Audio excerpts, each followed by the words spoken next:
That's what I want to do. I'm pregnant and I have 9 months to own it. You really think I'm going to be on an Egyptian plane while I am wanting to be with my In-N-Out burger and my chocolate milkshake? No. Brand new footage just surfaced, and it has the internet buzzing all over again. The clip shows Erica casually discussing what she called hourly baby rentals while filming a project years ago. At the time, it seemed harmless. Now, people are re-examining it with a microscope. The reason this resurfaced moment is hitting differently is because critics are no longer whispering. They're directly questioning whether the public narrative about Erica and Charlie's children was ever exactly what it seemed. Online sleuths have started mapping out timelines. In past interviews, Erica stated she had 2 C-sections and wasn't sure she even wanted more children. That was her position. Clear, firm. Then, after Charlie passed, she reportedly shifted tone, saying she had always dreamed of having 4. That sudden pivot raised eyebrows. People aren't saying it proves anything, but they are asking why the story evolved so dramatically. And in today's digital world, where influencers document everything from grocery runs to doctor appointments, another detail stands out. There are 0 public pregnancy photos, not one. Erica has said she chose to keep both pregnancies private. That's her right. Plenty of public figures protect that chapter of their lives. But critics point out that before and after those periods, she shared deeply personal milestones openly. So, the absence feels noticeable. Then comes the speculation that's spreading fastest online, the so-called rented babies theory. To be clear, that remains online speculation. There is no verified proof supporting it. But the rumor has gained traction because of the resurfaced 2015 clip. In that clip, Erica is on set filming a role as a young mom.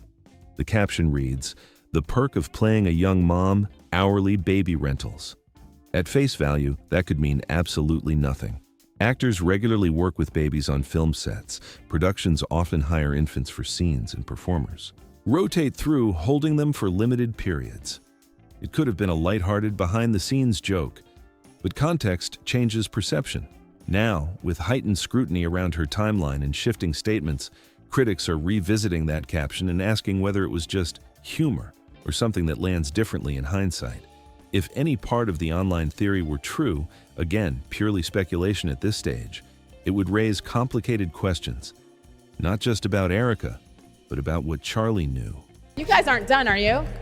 We might have one more. Okay. I'm kind of torn. The only reason why I'm torn is because I had C-sections for both. So I'm like, how many more times does Charlie need to see my organ? Concealing something that's significant from a spouse would be extremely difficult. So either the internet has built a narrative that doesn't match reality, or there are details the public simply hasn't heard. That's the crossroads people are debating.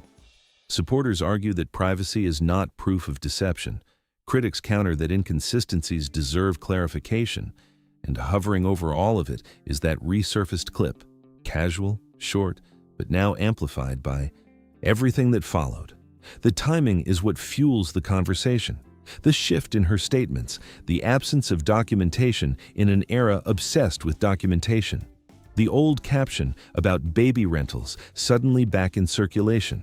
Individually, none of these pieces confirm anything. Together, they've sparked a wave of questions that refuses to die down.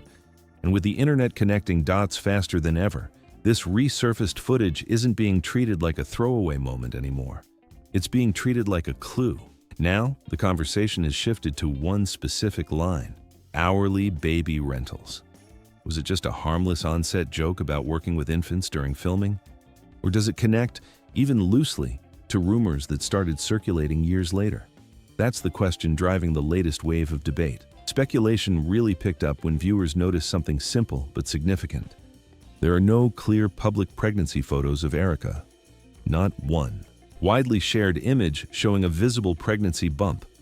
In a digital age where influencers document everything from coffee runs to doctor visits, that absence stands out.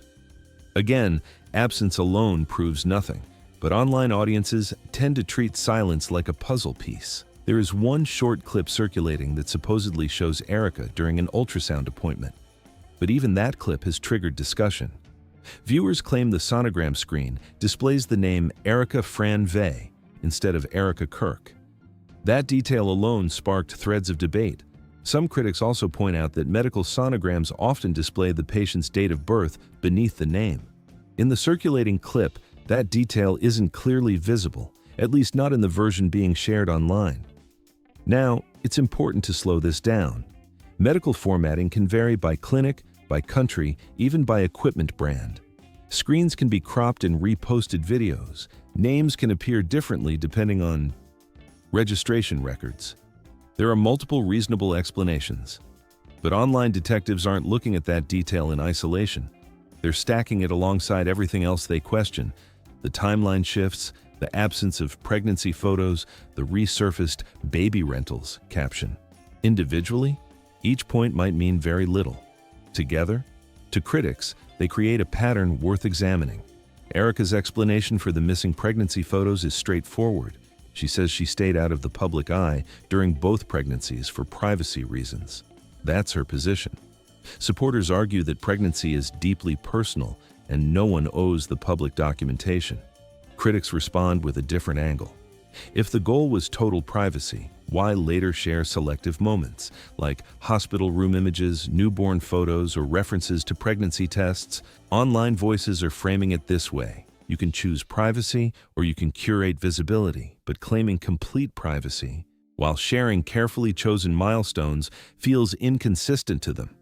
That's the argument gaining traction. Another layer being discussed is Erica's public history. She has previously appeared in modeling spaces, reality-style environments, and media circles. Critics argue that someone comfortable in front of cameras might not suddenly retreat entirely, at least not without explanation. Of course, life circumstances change. People reassess boundaries all the time. Public personas evolve. But in the middle of heightened scrutiny, every shift is analyzed, and it's not just about old clips or missing photos anymore, it's about perceived contradictions. Some viewers believe the internet is stretching harmless details into a conspiracy. Others insist unanswered questions deserve clarity. Both sides are loud. What's undeniable is this: once the hourly baby rentals clip resurfaced, it reignited conversations that had been simmering quietly in corners of the internet. And when that clip collided with the absence of pregnancy documentation and the sonogram debate, the speculation accelerated. Right now, nothing has been definitively proven regarding these theories. But the discussion isn't slowing down. Because in the digital era, even small inconsistencies, real or perceived, can snowball fast. And people online are connecting dots whether they lead somewhere or not. Now critics are widening the lens. They're not just questioning old clips or photo timelines. They're examining Erica's behavior after Charlie's reported situation and asking whether it aligns with someone who suddenly values total privacy. This is the same person who publicly shared emotional footage during an intensely painful time. Memorial merchandise was made available. There were even reports of a replica-style setup connected to the event where attendees could take photos. Supporters say that was about honoring his legacy. Critics say it felt highly public. Either way, it wasn't low profile. So now the logic is being debated online. If someone is comfortable being that visible during a deeply emotional public moment, how likely is it that they completely disappeared for 9 straight months, twice, without a single candid pregnancy image surfacing? That's the question gaining traction. Then things escalated when Candace Owens publicly mentioned that an eyewitness allegedly spotted Erica at Fort Huachuca 2 days before Charlie's situation.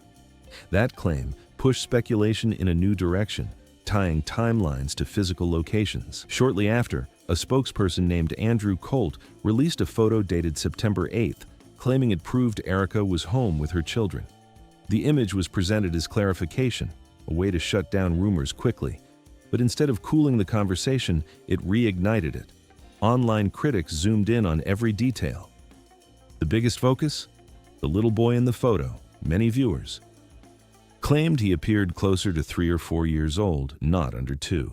Here's where the timeline debate intensified. Based on publicly shared dates, Charlie's son was reportedly born in May 2024. That would make him approximately 16 months old in the September image. Critics argue that the child in the photo looks significantly older in stature and posture. Some insist there's no way a 16-month-old would appear that developed, even accounting for individual growth differences. Of course, child development varies widely. Height, build, and motor skills differ from child to child. Photos can distort proportions. Lighting and camera angles can mislead perception.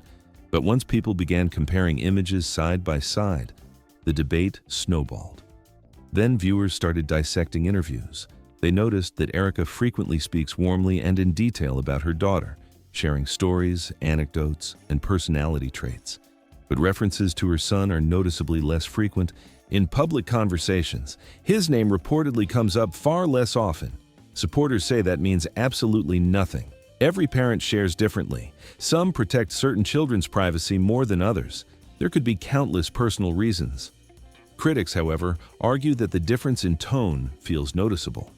Add that to the timeline questions, the absence of pregnancy documentation, the resurfaced baby rentals caption, and now the age debate surrounding the September photo.